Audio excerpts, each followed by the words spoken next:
Assalamualaikum warahmatullahi wabarakatuh. Alhamdulillahirobbilalamin. Pada kesempatan hari ini, saya bisa melanjutkan memberi penjelasan tentang materi untuk pertemuan ketiga, yakni tentang sifat material dan uji tarik untuk pertemuan hari ini. Jadi, sifat material itu adalah sifat yang dimiliki oleh sebuah material atau bahan, di mana bahan tersebut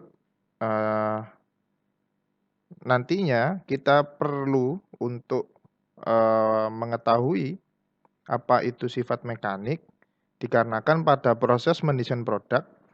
Nah, ketika kita memilih material, itu harus diperhatikan propertinya atau sifat dari material tersebut. Nah, sehingga pada saat digunakan, jadi materialnya itu digunakan, material itu tidak akan mengalami kegagalan. Kegagalan seperti apa ya? Misalkan patah, kemudian deformasi yang berlebihan. Deformasi yang berlebihan itu perubahan bentuk yang berlebihan. Jadi misalkan dibengkokkan 90 derajat dengan kekuatan 10 ton misalkan. Ternyata material itu kalau pakai 10 ton bengkoknya tidak 90 tapi malah jadi 120 derajat. Nah, itu kan over deformation atau deformasi yang berlebihan. Nah, jadi gunanya kita tahu sifat atau properti dari material itu adalah ya untuk tindakan lanjutan terhadap material yang mau kita perlakukan, entah itu untuk proses desain produk maupun proses manufacturing produk. Nah, kemudian sifat mekanik dari material itu ada yang namanya kekuatan, keuletan, kekakuan, kelentingan, ketangguhan, kekerasan, ketahanan impact, serta kekuatan fatigue atau kekuatan lelah. Di mana untuk mengetahui sifat mekanik itu, maka kita perlu yang namanya melakukan pengujian mekanik. Di mana pengujian mekanik itu adalah proses pengujian untuk mengetahui sifat mekanik yang sudah saya sebutkan tadi, yang dimiliki material itu nilainya seberapa. Nah, sifat mekanik yang pertama yakni kekuatan, di mana kekuatan itu adalah kemampuan bahan untuk menahan tegangan tanpa mengalami kerusakan. Nah, beberapa bahan seperti baja struktur, besi tempa, aluminium, dan tembaga, dia punya kekuatan tarik dan tekan yang hampir sama nilainya. Sementara kekuatan gesernya itu kira-kira 2/3 dari kekuatan tarik. Nah, ukuran dari kekuatan bahan ini adalah tegangan maksimum atau gaya terbesar persatuan luas yang dapat ditahan bahan tanpa melakukan patah. Itu yang disebut dengan kekuatan. Nah, ini contoh pengaplikasian dari kekuatan. Jadi bisa kita lihat ini struktur beton. Nah, struktur beton ini dia menerima beban yang secara perlahan ya dari material besi ini. Nah, kalian lihat, jadi pertama ketika bebannya dinaikkan berlahan-lahan, dia masih bisa kuat. Nah, kemudian ketika sudah sampai di beban maksimumnya, beton ini dia mengalami perambatan retak. Nah, kemudian kalau ini diteruskan, diberikan beban terus sampai pada batasnya, ada timbul retakan kedua. Kemudian timbul retakan ketiga. Nah, kemudian perambatan retakan ini, nantinya tegangan itu akan terkonsentrasi pada retak-retakan ini. Sehingga kalau misalkan hal itu diteruskan, nah, timbul fracture atau patah pada beton ini. Nah, di logam pun nantinya akan mengalami hal yang serupa. Nah, kemudian selanjutnya yakni elastisitas, yakni sifat kemampuan bahan untuk kembali ke ukuran dan bentuk asalnya setelah gaya luarnya dilepas. Jadi ketika material itu diberikan beban, kemudian bebannya dilepaskan, dia kembali ke ukuran dan bentuk semula. Itu disebut dengan elasticity atau elastisitas. Di mana sifat ini itu penting pada semua struktur yang mengalami beban yang berubah-ubah. Terlebih-lebih pada alat-alat dan mesin-mesin yang presisi. Nah, Selanjutnya adalah stiffness, kekakuan. Kenapa ini penting? Karena sifat ini didasarkan pada sejauh mana bahan itu mampu menahan perubahan bentuk. Jadi seberapa bahan itu kaku. Nah, kenapa itu penting? Karena untuk digunakan sebagai bahan misalkan balok, kolom mesin, alat-alat mesin yang dia butuh stiff, dia butuh kaku. Karena kalau sampai contohnya sih ya, seperti rangka. Rangka itu butuh stiff. Karena kalau misalkan dia nggak stiff, dia nggak kaku, maka stability dari alat itu akan jadi goyah. Contoh misalkan bubut misalkan, ketika kolong bubutnya atau kolom mesin bubut itu tidak stiff, tidak kaku, maka vibrasi atau getaran yang dialami oleh pahat maupun benda kerja itu akan tinggi. Nah, ketika vibrasinya itu tinggi, maka hal itu menyebabkan hasil akhir dari bubut itu kurang presisi atau bahkan kehalusan dari permukaannya itu buruk. Nah, makanya itu gunanya material punya sifat stiff atau kaku. Di mana ukuran kekakuan suatu bahan itu disebut dengan modulus elastisitas bahan. Di mana hal ini diperoleh dengan membagi tegangan satuan dengan perubahan bentuk satuan-satuan yang disebabkan oleh tegangan yang diberikan tersebut. Selanjutnya yakni ductility atau keuletan, di mana sifat dari suatu bahan yang memungkinkannya itu bisa dibentuk secara permanen melalui perubahan bentuk yang besar tanpa dia mengalami kerusakan. Jadi dia itu diberikan beban, kemudian bentuknya diubah, tapi dia tidak rusak. Itu yang disebut dengan ulet atau daktil. Di mana keuletan ini dia diperlukan pada batang atau bagian yang mungkin mengalami beban yang besar secara tiba-tiba, karena perubahan bentuk yang berlebihan akan memberikan tanda-tanda ancaman kerusakan. Ya seperti balok itu tadi. Dia butuh daktil juga, dia butuh ulet. Karena ketika balok itu dia menahan sebuah struktur, kemudian apa namanya, kalau dia langsung patah itu malah akan lebih membahayakan. Tapi kalau kita lihat tanda-tandanya, oh ada retakan, kerusak apa, ada lengkungan sampai dia melengkung sebelum dia patah, itu malah akan bisa memberikan warning bahwasanya oh ini harus segera diperbaiki. Jadi tidak boleh langsung tiba-tiba patah. Itu yang disebut dengan daktil atau keuletan. Nah, ini adalah contohnya.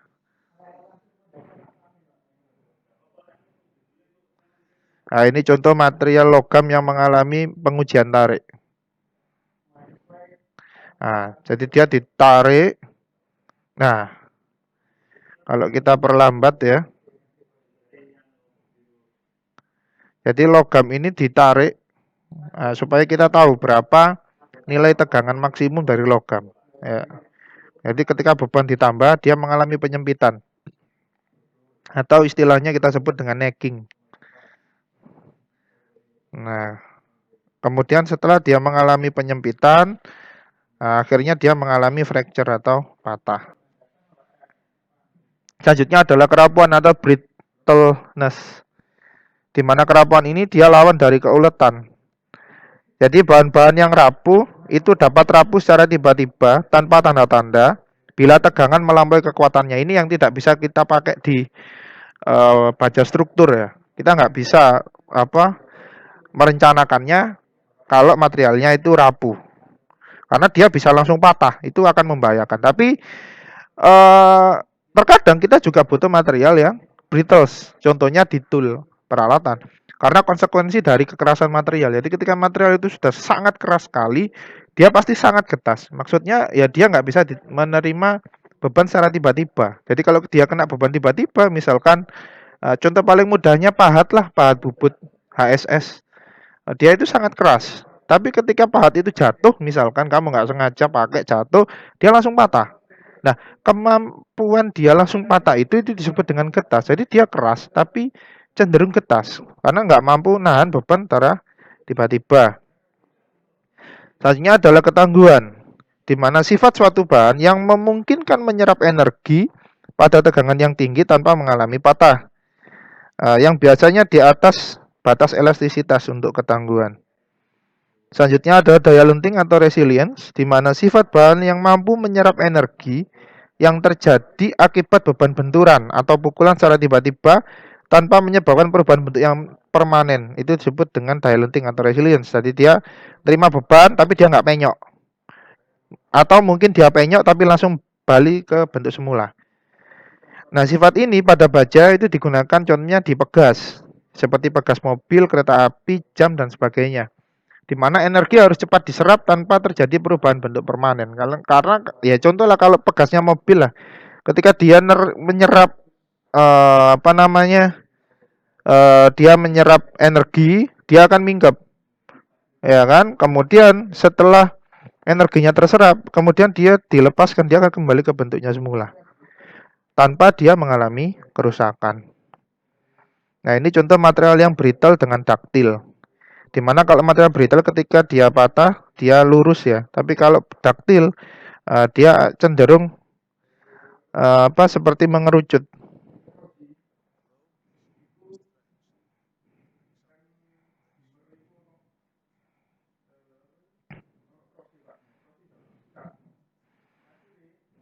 Jadi ini tahapan dari pengujian material ya.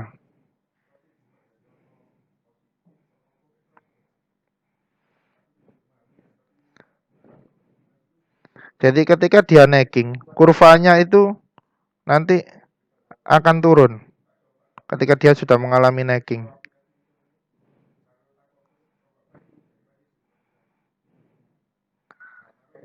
Nah, sampai akhirnya ketika kurvanya udah putus gini, ini berarti material sudah patah di sisi ini. Nah, ini contoh material yang brittle, kayak kapur misalkan. Jadi kapur ini kan dia kertas, dia nggak ada tanda misalkan retak dulu atau enggak. Kalau dia patah ya dia langsung patah, makanya patahnya lurus. Untuk contoh benda kerja kapur. Tapi kalau logam, nah contoh seperti ini ketika material ini ditarik, nah ini berarti dia ulet atau brittle. Atau daktil. Kalau brittle itu kertas. Nah, jadi kalau materialnya kayak gini, ini berarti materialnya ulet patahnya seperti ini. Selanjutnya adalah mampu tempantau malleability. Jadi sifat sebuah bahan yang bentuknya itu bisa diubah dengan memberikan tegangan-tegangan tekan tanpa mengalami kerusakan. Di mana contoh material yang mengalami seperti ini contohnya seperti tembaga, aluminium atau besi tempa. Di mana dia nantinya dipukul-pukul hingga menjadi bentuk atau baja yang dapat di-roll, digunakan untuk bentuk struktur ataupun baja lembaran. Selanjutnya yakni kemuluran atau creep, di mana sifat yang menyebabkan beberapa bahan pada tegangan konstan dia mengalami perubahan bentuk dengan perlahan. Nah, tetapi makin lama makin bertambah dalam suatu selang waktu.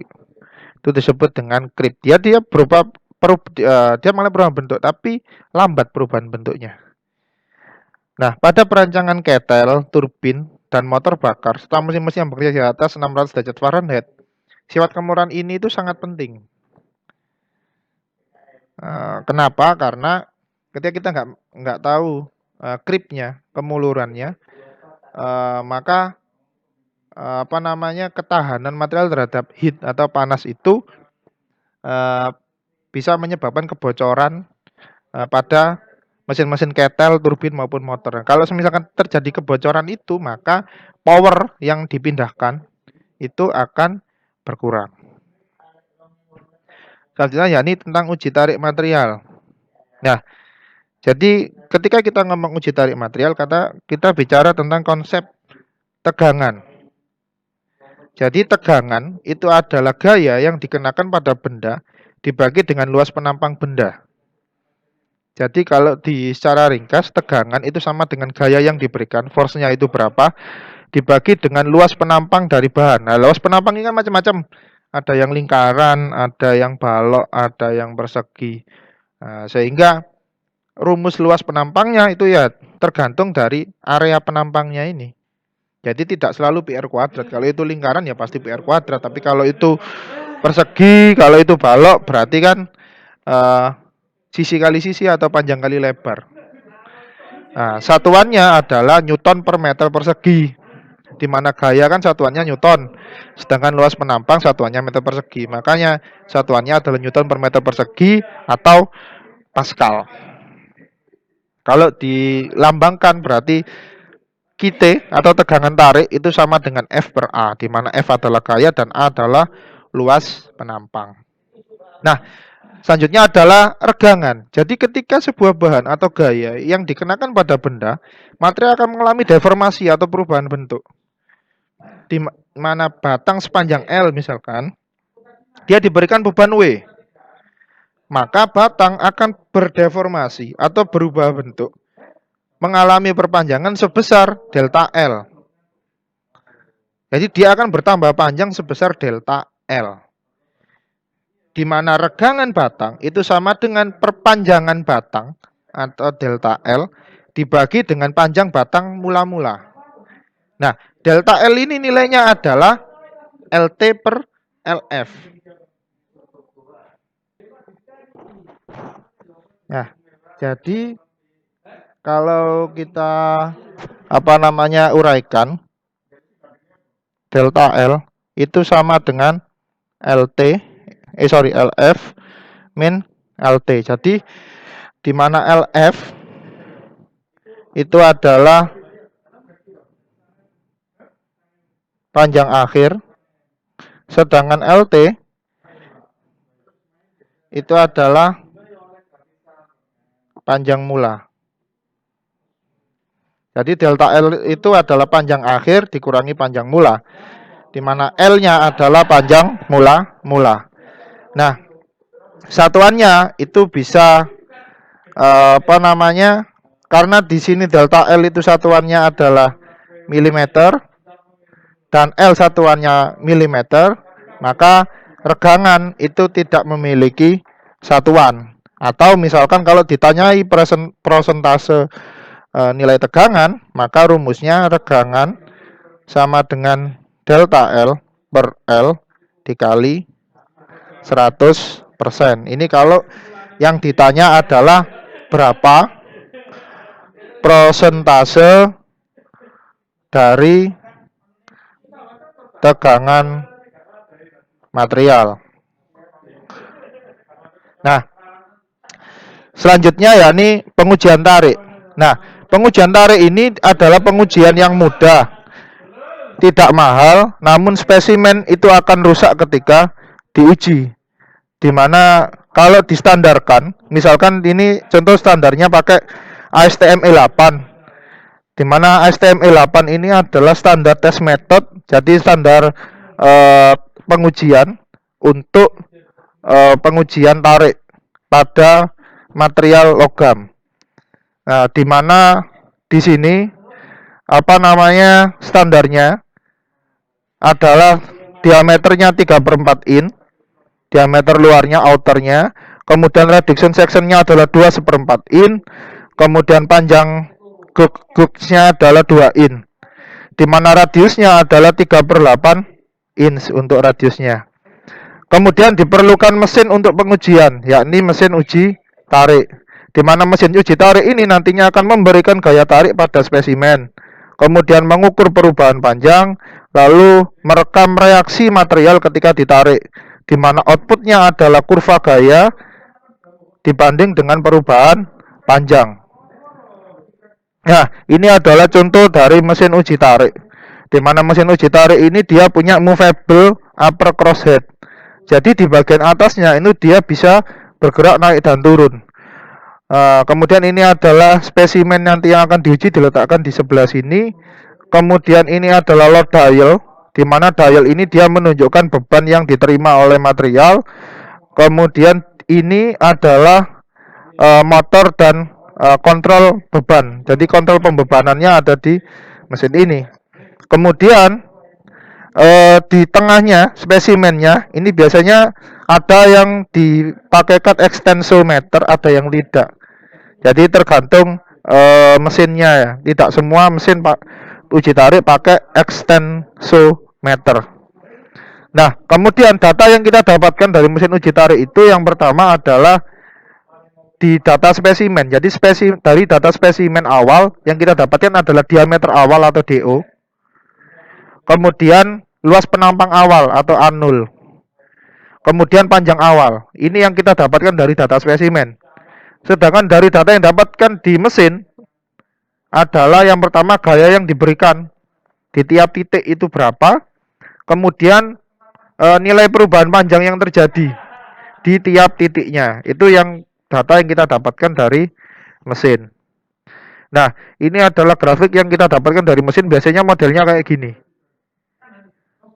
Nah, di mana di grafik ini yang kita dapatkan adalah gaya, ini loadnya atau bebannya atau F-nya, yang sebelah sini, yang sumbu Y-nya, kemudian yang X-nya, di sumbu X-nya adalah delta L atau perubahan panjangnya. Nah, kemudian nantinya ini kan grafik yang ada di mesin. Nah, kemudian grafik ini kita lakukan perhitungan dari nilai ini, di mana nantinya akan kita dapatkan grafik tegangan versus regangan, di mana yang sumbu Y-nya adalah nilai tegangan yang kita dapatkan dan sumbu X-nya adalah nilai regangan yang kita dapatkan. Di mana kurva tegangan regangan ini bisa kita hitung dengan cara untuk tegangannya adalah F per A0. Jadi F itu adalah beban di tiap titik dan A0 adalah panjang mula-mula. Ini untuk nilai tegangan di sumbu Y-nya. Ini di sumbu Y. Kemudian untuk nilai regangan yang berada di sumbu X itu bisa kita hitung dengan delta R per LO, di mana delta L adalah L min LO, atau yang tadi saya katakan LT min LF min LT atau LO. Sama saja sebenarnya. Yang penting adalah panjang akhir dikurangi panjang mula dibagi panjang mula, itu untuk nilai regangan. Nah, ini adalah kondisi awal yang terjadi dan hubungannya dengan kurva tadi, di mana ketika dia belum ditarik, nah yang ini ya, nah ini adalah posisinya. Tadi belum ditarik dia kayak gini awal mulanya. Kemudian setelah dia mengalami penarikan yang sebelah sini, nah dari posisi LO ini ke posisi yang ini, nah di sini adalah batas dari yield string atau kekuatan yieldnya, di mana batas kekuatan yield ini yang biasanya kita pakai sebagai dasar untuk proses desain atau proses perencanaan mesin. Kita pakainya adalah data yield string. Nah, kemudian kalau ini yield string ini kemudian kita tambahi beban lagi sampai pada dia mengalami yang namanya necking atau penyempitan. Dimana kalau dia sudah mengalami necking, artinya material sudah mengalami yang namanya UTS atau Ultimate Tensile Strength atau kekuatan tarik maksimum. Ya kan? Dimana kalau ini diteruskan, maka nantinya akan terjadi fracture atau patah.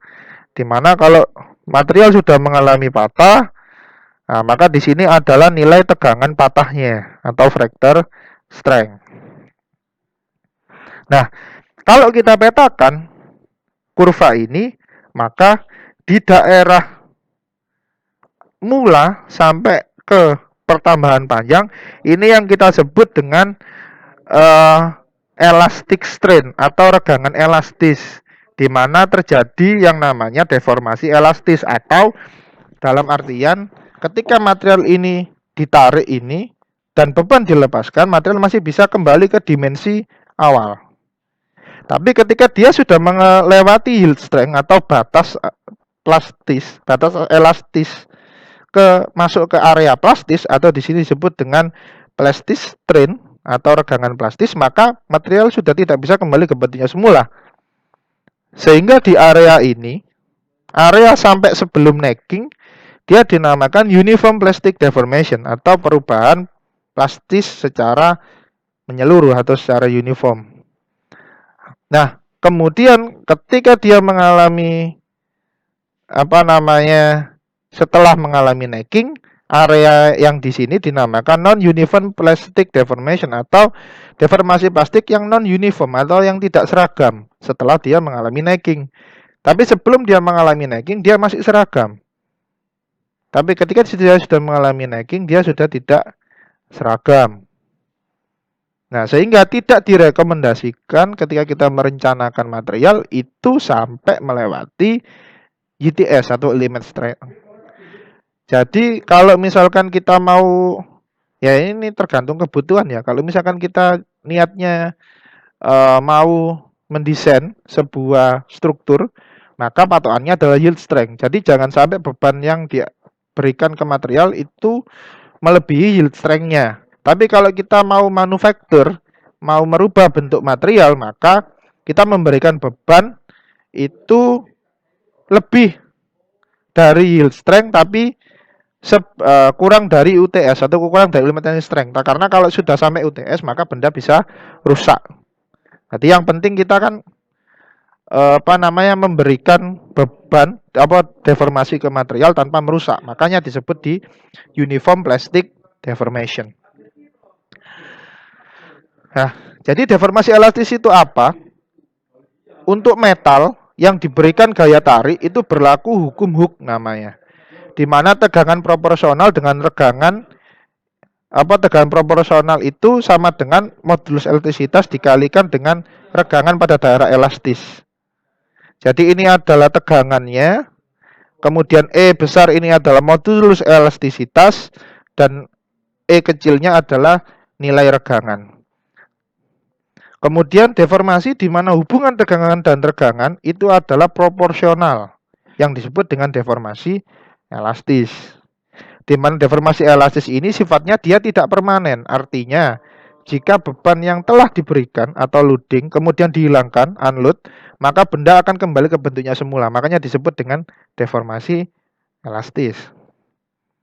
Nah, sedangkan modulus elastisitas atau Young modulus adalah ukuran kekakuan bahan atau ketahanan material terhadap deformasi elastis, di mana satuan dalam SI atau satuan internasional adalah Newton per meter per segi.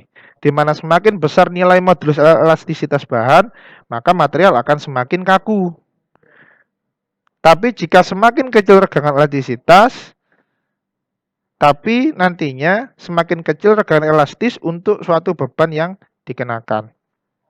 Ya, modulus elastisitas ini dia merupakan parameter desain yang paling penting karena digunakan untuk perhitungan defleksi elastis pada batang.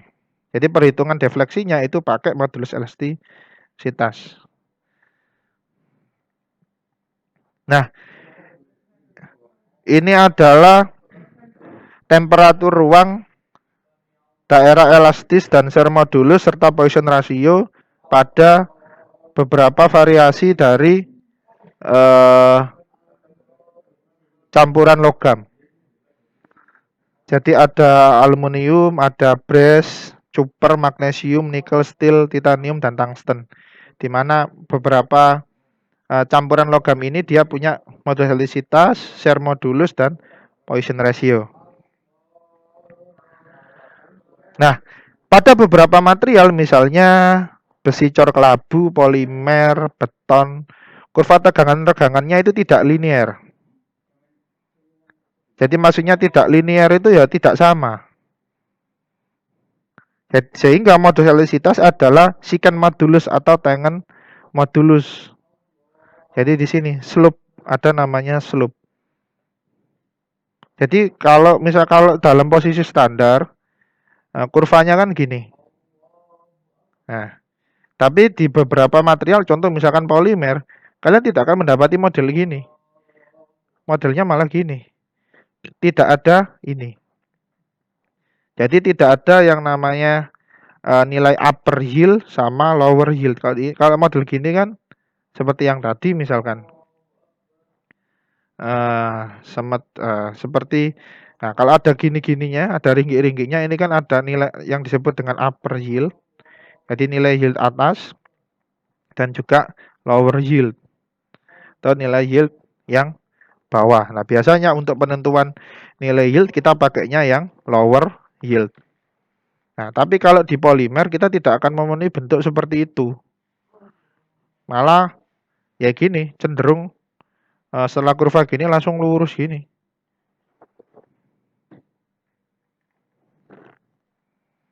Nah, kemudian nilai modulus elastisitas logam itu lebih rendah daripada keramik. Jadi logam, ini kan logam. Dia itu menilai modulus elastisitasnya dia lebih rendah dari keramik, namun lebih tinggi daripada polimer atau plastik. Di mana pada logam semakin tinggi temperaturnya, jadi ketika dia dipanasi ya, temperaturnya semakin tinggi pada logam ya, maka nilai modulus elastisitas atau nilai kekakuannya dia semakin rendah. Artinya ketika nilai modulus elastisitas semakin rendah, maka dia lebih mudah dibentuk. Makanya untuk logam, kalau misalkan mau mempermudah pembentukan, maka dia dipanasi terlebih dahulu. Ya, karena grafik ini yang membuktikan bahwasanya semakin tinggi temperatur yang dialami, maka nilai modulus elastisitasnya akan semakin rendah. Selanjutnya yakni deformasi plastis. Jadi ketika material itu berdeformasi atau berubah bentuk melewati daerah elastisitas, ini daerah elastisitasnya, maka hubungan tegangan dan regangan sudah tidak proporsional lagi, di mana hukum Hooke itu sudah tidak berlaku di daerah plastis ini. Maka titik di mana garis pada kurva tegangan regangan mulai tidak linear, jadi mulai gak lurus ini. Ini yang dinamakan dengan batas proporsional atau proportional limit. Jadi ini kan sudah nggak lurus. Nah, kalau lurus kan di garis ini. Ini yang disebut dengan P, ini adalah proportional limit atau batas proporsional. Di mana deformasi plastis itu bersifat permanen. Artinya jika beban itu dihilangkan, maka material tidak akan kembali ke bentuknya semula. Jadi kalau dia sudah melewati proportional limit, di mana ini sudah tidak linear tadi, maka deformasi plastis sudah terjadi dan material tidak akan kembali ke bentuknya semula. Nah, selanjutnya adalah kekuatan lulu atau yield strength. Jadi tadi kan saya membahas kekuatan lulu. Nah, kekuatan lulu itu pada logam material itu dia mulai mencapai lulu setelah dia melewati batas proporsional atau setelah titik proporsional ini tercapai. Di mana batas proporsional ini kadang-kadang sulit ditentukan dengan tepat. Ya karena itu tadi grafik uji tarik itu kan nanti kita dapatnya macam-macam. Jadi ada yang model gini, ada yang modelnya lurus gini langsung patah, jadi macam-macam. Makanya dibuat yang namanya konvensi. Jadi dibuat garis yang paralel dengan garis linier pada kurva tegangan regangan. Di mana nantinya akan kita lakukan offset, di mana nilai offset ini adalah 0,002 nilai regangan. Jadi 0,0, jadi nggak sampai 1 ya nilainya. Jadi caranya kita tarik garis lurus sejajar dengan garis elastisitas. Jadi sejajar dengan garis ini. Di mana nilai tegangan yang didapatkan dari perpotongan garis. Nah, dari perpotongan garis ini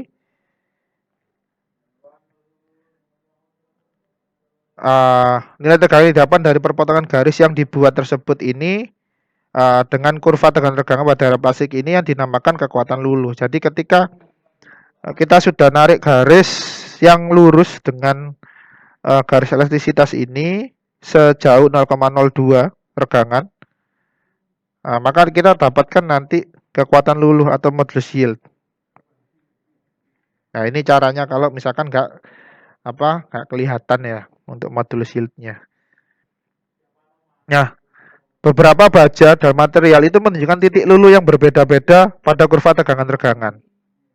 Nah, contoh misalkan di model kayak gini, di mana kekuatan luluh itu adalah tegangan rata-rata yang berhubungan dengan titik yield yang terbawa atau lower yield. Jadi seperti yang saya jelaskan tadi, kalau misalkan modelnya gini, maka yang atas ini disebut dengan upper yield dan yang bawah ada lower yield. Di mana nilai yang kita pakai sebagai nilai luluh atau tegangan luluhnya adalah pakai yang lower yield. Selanjutnya adalah kekuatan tarik atau tensile strength, di mana Kekuatan tarik ini adalah tegangan maksimum yang terjadi pada kurva dengan tegangan. Artinya adalah di kurva itu berada di titik puncak. Di mana merupakan tegangan maksimum yang dapat ditahan oleh material ketika dilakukan penarikan atau ketika material itu ditarik. Nah, pada tegangan maksimum ini necking mulai terbentuk. Jadi seperti yang saya jelaskan di awal tadi, ketika dia sudah mencapai batas maksimum, maka dia sudah terjadi necking atau penyempitan. Di mana tegangan pada saat patah itu dinamakan tegangan patah.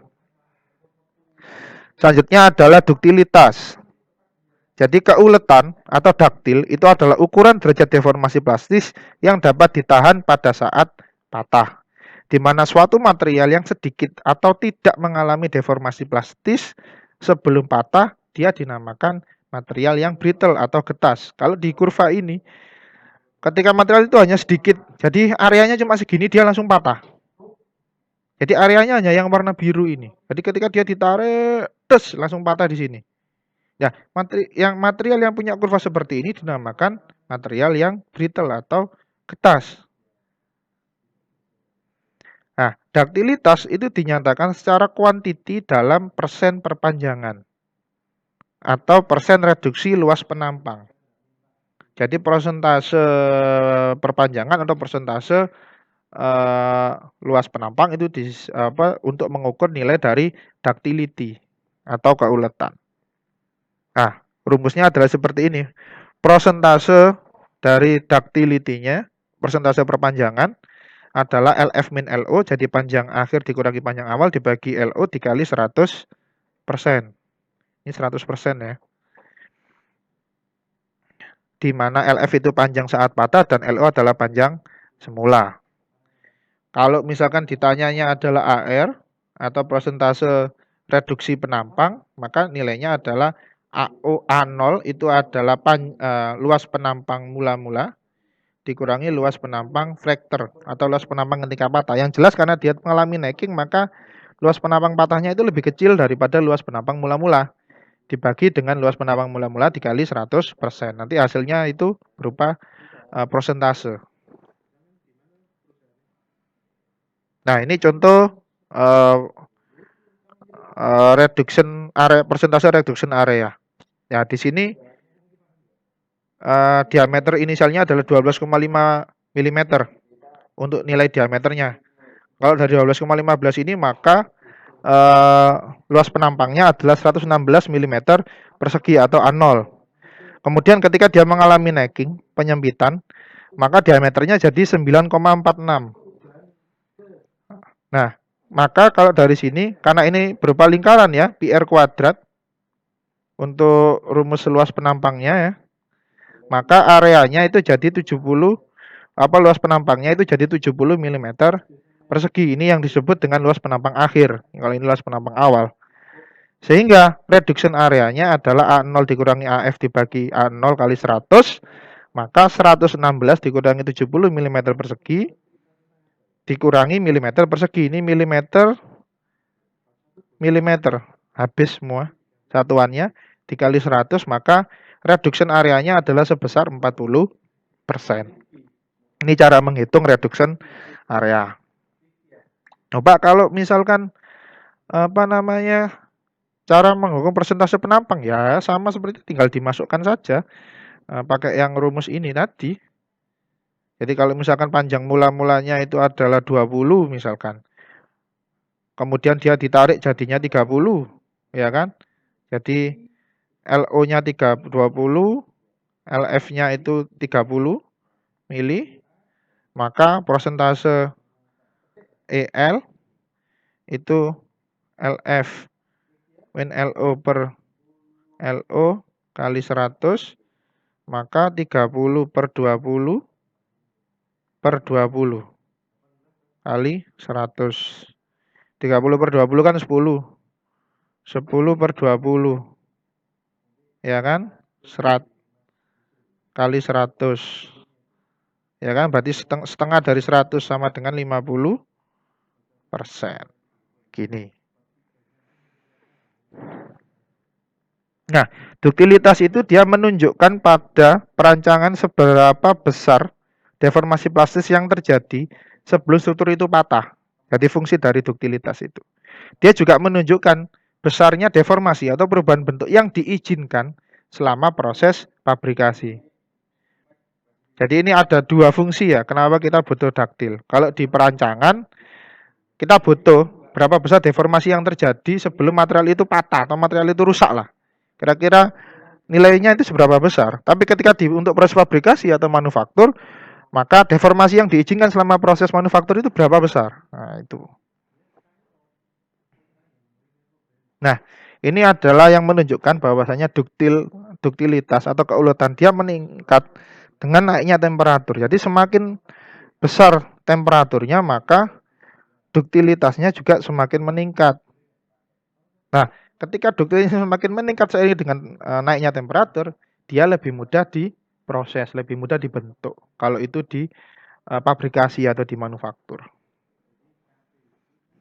Nah, ini adalah nilai mechanical properties atau nilai mekanisnya, nilai sifat mekanisnya untuk beberapa material logam ya. Jadi ada aluminium, copper, brass. Kalau brass ini kan campuran, makanya dia dinamakan alloy karena dia campuran dari 70% cuprum atau tembaga dan 30% zinc atau seng Zn. Jadi 70%-nya tembaga, 30%-nya seng. Kemudian ada iron, kemudian ada nikel, steel, titanium dan sebagainya. Ini bisa kalian lihat sendiri, bisa kalian baca.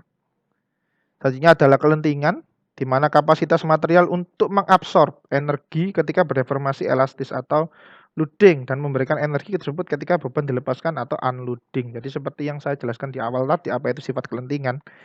Di mana modulus kelentingan ini adalah energi regangan per unit volume yang dibutuhkan untuk memberikan tegangan pada material mulai dari keadaan tidak ada beban sampai dengan luluh. Jadi nilainya itu dia hampir sama dengan modulus nilai dari yieldnya atau tegangan yieldnya. Di mana modulus kelentingan ini dia merupakan luas di bawah titik luluh pada kurva tegangan regangan. Jadi kalau dihitung nilai dari UR atau modulus kelentingannya adalah tegangan yield kuadrat ini ya. Jadi tegangan yield kuadrat dibagi 2 kali modulus elastisitas untuk menentukan nilai dari modulus kelentingan. Selanjutnya yakni ketangguhan, di mana ketangguhan ini adalah ukuran kemampuan material untuk mengabsorb energi sampai dengan patah. Jadi energinya diabsorb, ditahan dulu, diserap sampai dengan material itu patah. Dia merupakan luasan sampai dengan patah di bawah kurva tegangan regangan. Di mana material tangguh adalah material yang kuat sekaligus daktil. Itu yang disebut dengan material tangguh. Nah, meskipun material getas, dia punya tegangan luluh dan tarik yang lebih besar daripada material daktil. Jadi material yang getas itu dia punya tegangan luluhnya itu dia lebih besar. Jadi bisa dilihat di sini. Tegangan luluh daktil itu hanya di sekitar ini. Iya kan? Tapi kalau material getas dia di sini untuk tegangan luluhnya. Makanya material getas dia punya ketangguhan yang lebih rendah. Ya kan? Karena tegangan luluhnya dia lebih tinggi, maka ketangguhannya dia lebih rendah. Karena dia kan langsung patah. Ketika dia kena beban langsung dia langsung patah. Makanya material daktil atau material yang ulet dia lebih tangguh daripada material yang brittle atau getas. Nah, ini adalah kurva tegangan-tegangan sebenarnya atau true stress strain. Nah, di mana setelah terjadi necking, luas penampang material kan akan menurun dengan cepat. Mari dia necking langsung anjlok. Ya kan? Di mana kurva tegangan-tegangan teknik ini didasarkan pada luas penampang awal. Jadi ini adalah kurva tegangan-tegangan yang berbeda dengan kurva tegangan-tegangan yang diperoleh dari mesin. Di mana kurva tegangan-tegangan sebenarnya ini didasarkan pada luas penampang sesaat. Di mana kalau kita hitung, maka tegangan sebenarnya atau true stress itu adalah nilai tegangan dikalikan dengan 1 plus regangan. Sedangkan nilai regangan sebenarnya atau true strain itu adalah len dikali dengan 1 plus nilai dari regangan. Nah, kemudian nanti kita buat kurva lagi untuk tegangan sebenarnya dan regangan sebenarnya. Jadi nanti buat kurva lagi untuk kurva tegangan-tegangan sebenarnya kalau kita sudah ngambil data di mesin uji tarik. Nah, demikian yang bisa saya sampaikan untuk perkuliahan hari ini. Kemudian apabila nanti ada pertanyaan dan kesulitan, silakan nanti tulis di forum ya, di forum Classroom, atau misalkan mau kurang puas mau ketemu saya ya, silakan juga. Saya ada di kantor kalau hari Sabtu Minggu itu pagi, kalau Senin dan Rabu itu sore, maksimum jam 7 malam. Nah, demikian yang bisa saya sampaikan, kurang lebihnya saya mohon maaf. Saya akhiri perkuliahan hari ini. Wassalamualaikum warahmatullahi wabarakatuh.